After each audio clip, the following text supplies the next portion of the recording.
Last time we discussed the basics of ancient Greek theatre, the history of drama, its peak years with the Dionysian competitions, and the formation of the three distinct types of drama: tragedy, comedy, and satire. Today, Helinika is introducing the big three ancient Greek tragedians: Aeschylus, Sophocles, and Euripides. Before we get started, make sure you are subscribed to this YouTube channel and never miss a video in the future.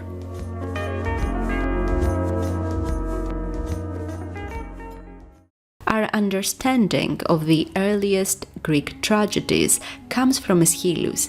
He is the tragedian who gave great power to the art of tragedy. He added more characters than usual in his plays and added more interactions between them.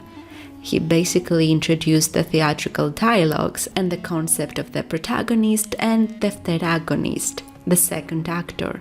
That is why he is known as the father of tragedy. Aeschylus was born in 525 BC in the city of Eleusis, just few kilometers away from Athens. He came from a noble family, and before his theatrical career, he worked at a vineyard. He was a respectable member of the Athenian community. He had also fought at the Battle of Marathon against the Persians in 490 BC, where he lost his brothers. One of his most well-known works are Perse, the Persians, the only ancient Greek tragedy that was inspired by real events rather than ancient Greek mythology. Aeschylus died in 555 BC in Sicily. It is rumored that he died under comico-tragical circumstances. He was allegedly walking on a field when a turtle fell on his head and killed him.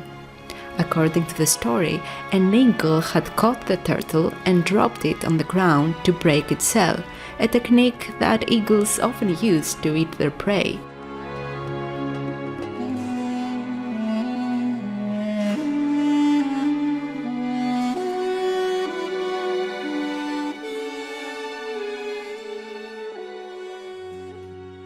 Sophocles was one of the most successful playwrights in the Dionysian competitions.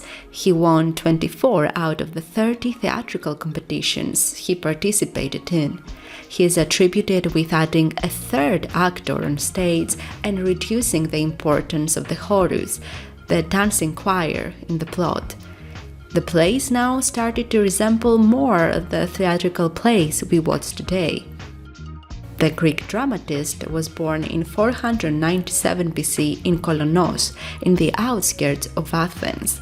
He was born into wealth and his father was an armor manufacturer. He died at the age of 91 in 406 BC in Athens. There are several urban legends on how he died. Athenians would say that he choked on a grape or that he tried to recite a long sentence from one of his plays without pausing to take a breath.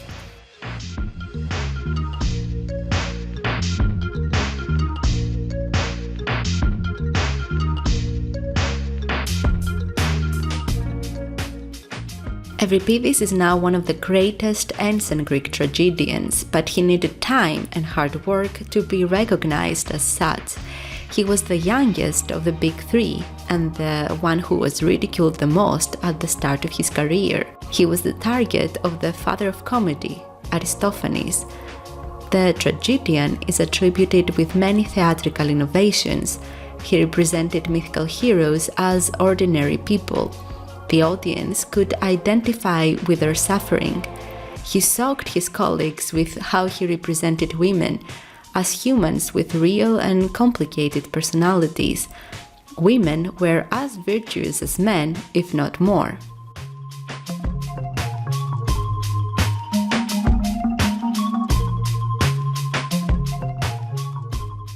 Euripides was the most tragic of the poets.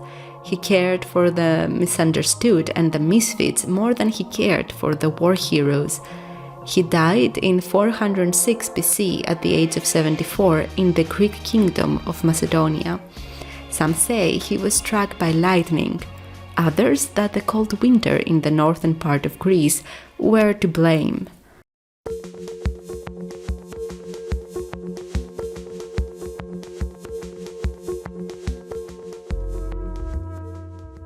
Stay tuned till the next episode. We will be discovering the tricks ancient tragedians used to help the audience get immersed into the plot. Did they use any scenes?